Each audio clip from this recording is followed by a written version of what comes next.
Hello friends, welcome to Roja classic. இன்றைக்கி நம்ம வீடியோவில் ரொம்ப ஈஸியான ஒரு ரெசிபி தான் செய்ய போகிறோம். அது நம்ம டக்குன்னு செஞ்சு முடிச்சிடலாம். எல்லாருமே இது செய்வாங்க.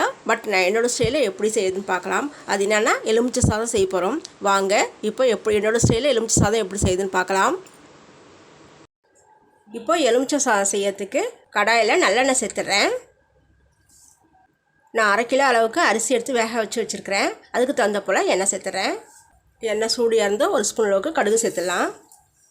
1/4 ஸ்பூன் அளவுக்கு சீரகம், ஒரு 5-6 வரமிளகாய், ஒரு கொத்து கருவேப்பிலை, நீளமாக இருந்த ஒரு பச்சை மிளகாயை பொடியாக கட் பண்ணி வச்சுருக்கேன், அதையும் சேர்த்துடலாம்.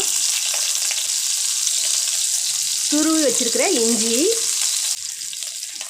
சேர்த்து இது நல்லா கலந்து விட்டுடலாம்.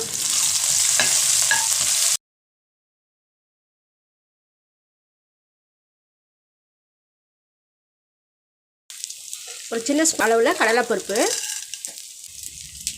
அதே அளவில் உளுத்தம்பருப்பு,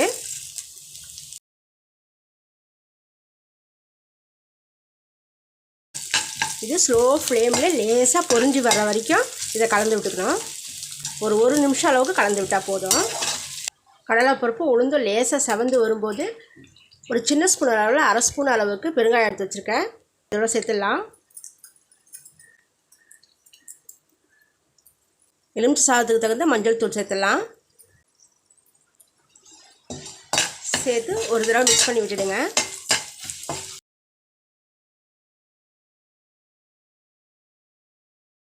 மிக்ஸ் பண்ணி விட்டதுக்கப்புறம் இப்போ நம்ம ஸ்டவ்வை ஆஃப் பண்ணிடலாம். ஆஃப் பண்ணிவிட்டு எலுமிச்சை சாறு 3 பழம் எடுத்து நான் எலுமிச்சை ஜூஸ் எடுத்து வச்சுருக்கேன். இந்த எலுமிச்சை ஜூஸை இதில் சேர்த்துடலாம்.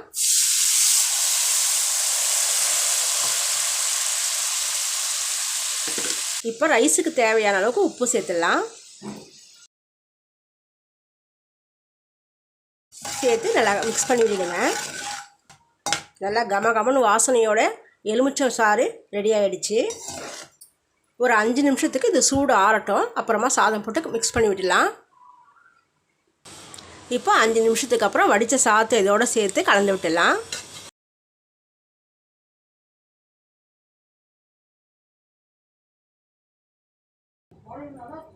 இப்போ வடித்த சாதத்தை நான் சேர்த்துட்டேன். இதில் நல்லா மல்லித்தழையை சேர்த்துடலாம்.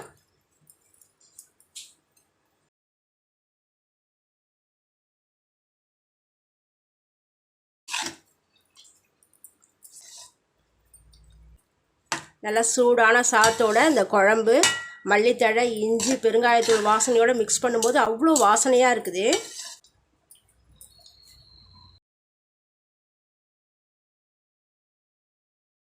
சாத்து நல்லா மிக்ஸ் பண்ணி விட்டுட்டேன். இப்போ சாப்பிட்டு பார்த்தோன்னா அவ்வளோ டேஸ்ட்டாக இருக்குது. நான் சமைச்சிருக்கிற இந்த எலுமிச்சை சாதம் ரெசிபி உங்களுக்கு பிடிச்சிருந்ததுன்னா ரோஜா கிளாசிக் சேனலுக்கு சப்ஸ்கிரைப் பண்ணுங்கள். தேங்க்யூ.